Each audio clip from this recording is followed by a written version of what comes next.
नमस्कार, मैं अजय साहू और आप देखना शुरू कर चुके हैं शोरगुल टाइम्स। कहानी सीक्रेट अमीरजादा के इस एपिसोड में आहान थोड़ा एंग्शियस था, पर फिर भी वक्त पर होटल पहुंच गया था। जब वो दोनों वहां पहुंचे तब एक मोटा सा आदमी उन्हें वेलकम करने आया। यू मस्ट बी आहान रेजादा एंड राक्षित PHATIA, प्लीज कम। वो आदमी बहुत जेंटल था और लगातार स्माइल कर रहा था। इसके बाद वो आदमी उन दोनों को एक रूम में लेकर गया जहां पर एक आदमी बैठा हुआ था। उसकी सफेद और लंबी बियर्ड थी, पर उसके सिर पर एक भी बाल नहीं था। वहां पर 7 से 8 लोग और थे। उनमें से आहान एक को जानता था। एक लड़का वासु था जिससे वो उस दिन बार में मिला था। उसे समझ नहीं आ रहा था कि वो यहाँ क्या कर रहा है। उस मोटे आदमी ने सबको एक दूसरे से इंट्रोड्यूस किया। जब सब बैठ गए तब आहान ने कहा, मैं जब शिमला में था तब मुझे पता चला था कि मिस्टर सुखदेव मुझसे फाइट करना चाहते हैं, पर मुझे ये समझ नहीं आ रहा है कि वो इस फाइट को गैम्बलिंग फाइट क्यों बनाना चाहते हैं। मिस्टर आहान, आपको ज्यादा सोचने की जरूरत नहीं है, ये तो बस एंटरटेनमेंट बढ़ाने के लिए है, उस आदमी ने कहा। जिस तरह से वो आदमी ये बात बोल रहा था, आहान को शक हुआ कि सब जितना सिंपल दिख रहा है उतना सिंपल है नहीं। क्या आहान गैम्बलिंग फाइट का असली रीजन जान पाएगा? इस एपिसोड की शुरुआत कुछ इस तरह से होती है। चलिए अब जानते इस एपिसोड में और आगे क्या कुछ नया होता है। किसकी वजह से हिमानी एम्बेरस हो जाती है और आहान गिल्टी फील करने लगता है। जब दोनों जा रहे होते हैं तो अभिनीत उन्हें रोक लेता है। जैसे ही अभिनीत आहान पर अटैक करने की कोशिश करता है, आहान उसकी उंगलियां तोड़ देता है। इसके बाद आहान शनाया से मिलता है और उससे कहता है कि वो अपनी जिंदगी उसके साथ बिताना चाहता है। सुखदेव आहान के साथ गैम्बलिंग फाइट करना चाहता है, जिसका कारण आहान को समझ नहीं आता। मैं समझता हूं कि आप कह रहे हो कि फाइट बोरिंग हो जाएगी, पर क्या मैं जान सकता हूं कि आप बेट किस चीज की लगाना चाहते हो? आहान ने कहा, तुम इसके बारे में ज्यादा मत सोचो, हमें तुमसे कल्टीवेशन स्क्रिप्ट टूर्स चाहिए, उस आदमी ने कहा। यह सुनकर आहान के पैरों तले जमीन खिसक गई। उसने कभी नहीं सोचा था कि उन्हें ग्रैंड मास्टर बनना था, इसलिए उन्हें वो स्क्रिप्चर्स चाहिए थे। उसने अपने चेहरे पर कोई एक्सप्रेशन नहीं आने दिया। ऐसा नहीं है कि मैं कल्टीवेशन स्क्रिप्चर्स दे नहीं सकता, पर अगर मैं इतनी प्रीशियस चीज दूंगा तो ये सोच रहा हूं कि मास्टर सुखदेव मुझे क्या देंगे। बेट तो फेयर होनी चाहिए ना, आहान ने कहा। वो आदमी हंसने लगा। वो जानता था आहान ये सवाल जरूर करेगा। उसने भी जवाब सोच रखा था। उसने कहा, मिस्टर आहान, हम कभी नहीं चाहेंगे कि आपको लॉस झेलना पड़े। आपको भी कुछ इतना ही इम्पोर्टेंट और इतना ही प्रीशियस मिलेगा।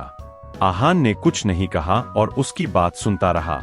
पर मुझे एक डर है। मुझे लगता है कि आप मुझ पर हंसोगे। हम कल्टीवेशन स्क्रिप्चर्स के बारे में बहुत वक्त से सोच रहे थे।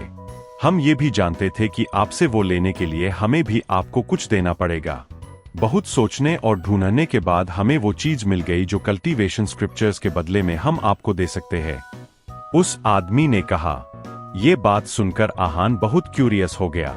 वो जानना चाहता था कि ऐसी कौन सी चीज है जो सुखदेव उसे देना चाहता है। उसे समझ नहीं आ रहा था कि ऐसा क्या है जो कल्टीवेशन स्क्रिप्चर्स के बराबर का है। उस आदमी के चेहरे पर अभी भी मुस्कान थी। वो कॉन्फिडेंट था कि उन्होंने जो चीज ढूंढी थी वो बहुत अनमोल थी। आहान ने कुछ सोचा और कहा, मैं आपको पहले ही बता देता हूं, मैं बहुत चूजी इंसान हूं। मुझे जो पसंद आता है मैं वही लेता हूं। इसमें भी ऐसा ही होगा।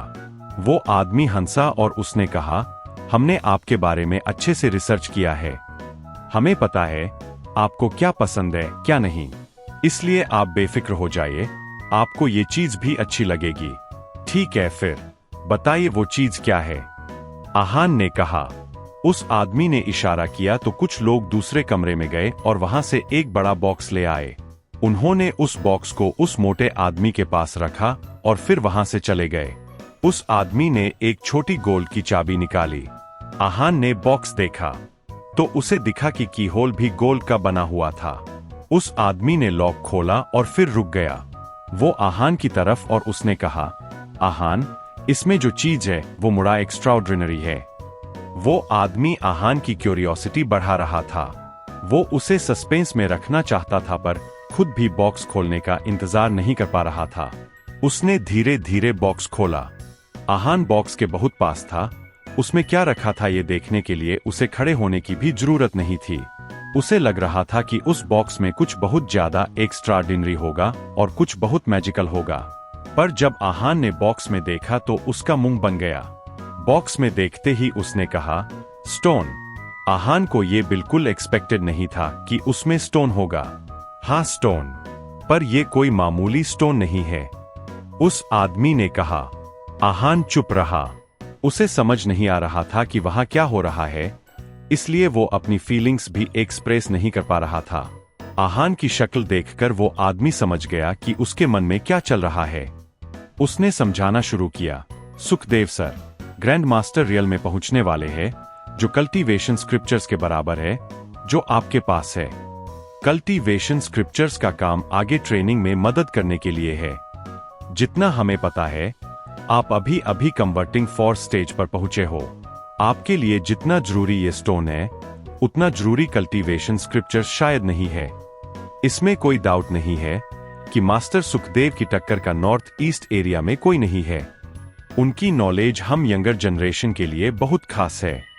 पर मुझे ये समझ नहीं आ रहा है कि इस स्टोन में क्या खास है। आहान ने सुखदेव को प्रेज भी किया और साथ ही अपने मन की उलझन भी बता दी। जैसा कि मैंने पहले कहा, ये कोई ऑर्डिनरी स्टोन नहीं है। इसमें पाइन, सोल, ग्रीन और वर्डेंट, ये सारी चीजें हैं। इन्हें कलेक्ट करने में हमें बहुत स्ट्रगल करना पड़ा है। ये तो सुखदेव सर बहुत पावरफुल है, इसलिए हमें ये मिल गया, उस आदमी ने कहा। आहान ने इन चारों स्टोन्स के बारे में सुना था। वो जानता था कि ये कितने रेयर और स्पेशल है, पर वो अभी स्केप्टिकल था। उसे अभी भी विश्वास नहीं हो रहा था। उसने कहा, ऐसा नहीं है, मुझे आप पर भरोसा नहीं है, पर कल्टीवेशन स्क्रिप्चर्स के बदले में ये स्टोन देना, मुझे सब एक मजाक जैसा लग रहा है। I'm not able to digest it. इस बात पर सुखदेव हंसने लगा। ये पहली बार था जब वो कोई रिएक्शन दे रहा था। उसने कहा, यंग मैन, मैं जानता हूं इस बात पर भरोसा करना इतना आसान नहीं है। तुम्हें उन चारों स्टोन्स की क्वालिटी तो पता ही होगी। ऐसा करो, तुम इसे हाथ लगाकर देख लो। अगर तुम्हें सब ठीक लगे तभी हम ये फाइट करेंगे, नहीं तो ये फाइट नल एंड वॉइड हो जाएगी। फाइट कैंसिल होने से ज्यादा फर्क भी नहीं पड़ेगा। लोग बस ये बोलेंगे कि मैं तुम्हें बुली कर रहा था। सुखदेव बहुत कॉन्फिडेंट था, इसलिए आहान के मन में कई सवाल आने लगे। उसे समझ नहीं आ रहा था कि वो क्या करे। उसने पल के लिए सोचा और फिर अपनी जगह से खड़ा हो गया। उसने जब स्टोन को नजदीक से देखा तब उसे लगा वो थोड़ा गीला है और उस पर मॉस लगा हुआ है। उसने बहुत ध्यान से उस स्टोन को देखा। वो ट्रांसपेरेंट जेड था और साइज में भी काफी बड़ा था। वो काफी देर तक उसे देखता रहा पर उसकी मिस्ट्री को समझ नहीं पा रहा था। उसने अपनी गर्दन उठाई और उस मोटे आदमी की तरफ देखा। टच इट, उस आदमी ने कहा। आहान ने अपनी स्लीव्स ऊपर की और बॉक्स में हाथ डाला। वो स्टोन को हाथ लगा पाता उससे पहले ही उसे बॉक्स में कोल्डनेस फील हो रही थी। ऐसा लग रहा था जैसे वो किसी बर्फ की सिल्ली को हाथ लगा रहा है। उसे विश्वास नहीं हुआ, इसलिए उसने ऊपर उस आदमी और सुखदेव को देखा। उन दोनों के एक्सप्रेशन बहुत काम थे, जैसे वो जानते थे कि ऐसा ही होने वाला है। आहान का हाथ उस स्टोन के बहुत करीब था। वो जानना चाहता था कि ये स्टोन उसकी कल्टीवेशन में कैसे मदद करेगा, पर वो इस स्टोन को हाथ लगा पाता उससे पहले ही उसने इस आइडिया पर गिव अप कर दिया। ऐसा नहीं था कि आहान उस स्टोन को हाथ नहीं लगाना चाहता था, बल्कि बात यह थी कि वो हाथ लगा नहीं पाया था। वो जैसे ही स्टोन को हाथ लगाने वाला था, कुछ ऐसा हुआ जिससे उसके थॉट्स डिस्टर्ब हो गए और वो कहीं खो गया। जब वो वापस होश में आया तब स्टोन वहीं पर था। आहान के सारे डाउट्स क्लियर हो गए थे। वो समझ गया था कि ये कोई मामूली स्टोन नहीं है। आहान, क्या अब आपको भरोसा हो गया है कि ये मामूली स्टोन बिल्कुल नहीं है? उस आदमी ने पूछा। आहान बहुत काम और कलेक्टेड था। उसे विश्वास हो गया था कि ये मामूली स्टोन नहीं है, पर फिर भी उसके मन में कुछ डाउट्स थे। उसने कहा, अगर मैं आपकी बात मान लूं, तो ये स्टोन सच में बहुत प्रीशियस है, पर मुझे ये समझ नहीं आ रहा है कि मास्टर सुखदेव ये स्टोन मुझे क्यों देना चाहेंगे। आहान ने सबको देखा और कहा, मुझे ऐसा क्यों लग रहा है कि दाल में कुछ तो काला है। आहान ने जैसे ही ये बात कही सबके चेहरे के रंग बदल गए। माहौल में एक अजीब सी टेंशन शुरू हो गई थी। ऐसा लग रहा था जैसे हवा रुक गई और सब चोक करने लगे। आहान ने सबकी तरफ देखा और कहा, हाँ हाँ हाँ, मैं तो बस मजाक कर रहा हूँ। मास्टर सुखदेव, आप ये बात दिल पर मत लेना। माहौल को लाइट करने के लिए वो आदमी हंसने लगा और उसने कहा, लगता है आपको मजाक करने की बहुत आदत है।